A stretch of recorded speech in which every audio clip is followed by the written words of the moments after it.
Here's what bothers me about how we tell frontier stories. We list the dangers, disease, violence, hardship, like they're just historical facts to memorize. But we miss the psychological reality.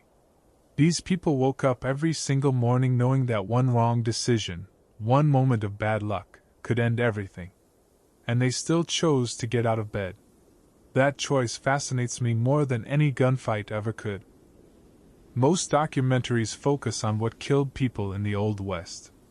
I want us to look at something else, the constant negotiation with mortality that shaped every decision. From today's perspective, living on the 1870s frontier wasn't just dangerous.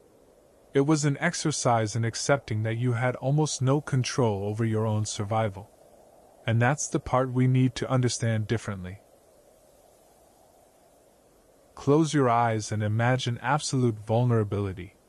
Not the kind where you worry about losing your job or getting sick. The kind where you understand in your bones that the world doesn't care if you live or die. The smell hits you first. Human waste mixing with animal decay, unwashed bodies in close quarters. There's no escape from it because cleanliness isn't about comfort here. It's about rationing water you might need for survival later. The silence is what breaks people, though. Miles of emptiness. Days without human voices. Just wind moving through grass and your own thoughts circling the same questions. Did we bring enough supplies? Is that cough just a cough? Will winter come early this year? This wasn't adventure. It was sustained psychological terror punctuated by backbreaking labor.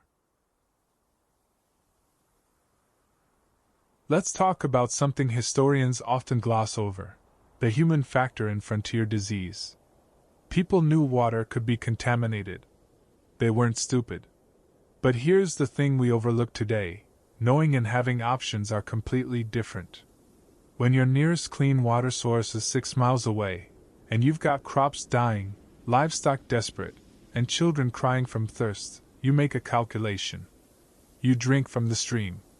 You hope. Hope was a survival strategy. Rational planning only works when you have enough resources to plan with. From today's perspective, this seems incomprehensible. Why not just boil the water? But boiling requires fuel, wood or dry dung you spent hours gathering. Fuel you might need for cooking or heating. Every decision cost something you couldn't afford to lose. The mythology tells us people went west for opportunity. That's partially true. But what strikes me when I read Frontier Diaries isn't optimism, it's resignation. A miner writes, "Descended into the shaft again today. Jensen didn't come up. That's it. No elaborate funeral. No investigation. Jensen's gone, someone takes his tools, and work continues because stopping means starving." This is where the human factor becomes crystal clear. These weren't heroes choosing noble sacrifice. They were people trapped between certain poverty back east and probable death out west. And they chose probable over certain. That calculation, that grim mathematics of survival, that's what Hollywood erased from our collective memory. If you're finding this perspective valuable, consider subscribing. I focus on the human decisions behind history's headlines, not just the events themselves. Here's where we reach a critical turning point in understanding frontier life, and it's not about what you'd expect. The breaking point wasn't the physical hardship. Humans are remarkably adaptable physically. What broke people was the psychological impossibility of maintaining hope when effort and outcome had almost no relationship. You could do everything right, plan carefully, work brutally hard, make smart decisions, and still lose everything to drought, disease, or simple bad luck. From today's perspective, we believe we control our destinies through hard work and planning. The frontier exposed that as comfortable delusion. This moment, when people realized competence didn't guarantee survival, fundamentally changed American psychology in ways we still carry. What we can't really know is how people maintained their sanity under these conditions. The historical record gives us facts, mortality rates, economic data, weather patterns. But the internal experience? That's lost.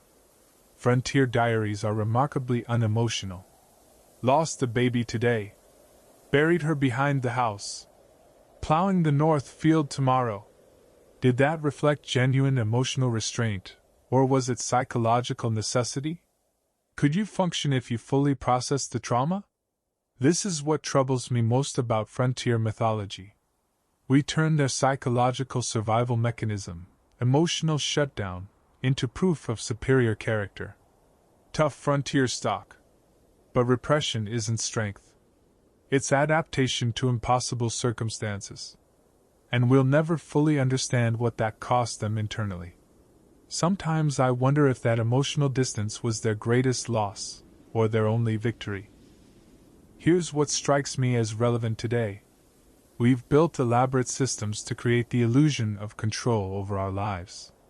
Insurance, medicine, laws, institutions.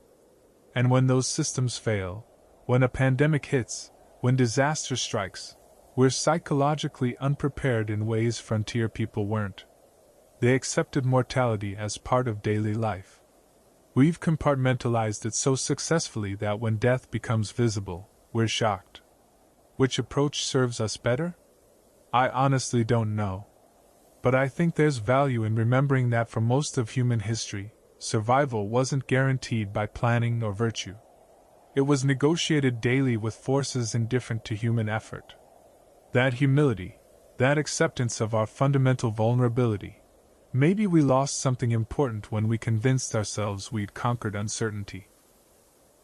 The frontier's real lesson isn't about toughness or self-reliance. It's about what humans will endure when choosing between bad options and worse ones. About how we find meaning even when our efforts seem cosmically insignificant. About resilience that comes not from strength, but from having no alternative but to continue. Those people who walked into the prairie knowing the odds, they weren't heroes or fools. They were humans making the best calculations they could with incomplete information and impossible choices. Just like all of us, really. We just have better odds and more comfortable delusions about control. Their story keeps asking the same question across time. How do you live fully when you understand how little control you actually have? Maybe that's why we keep returning to these stories. Not for adventure, but for that uncomfortable truth.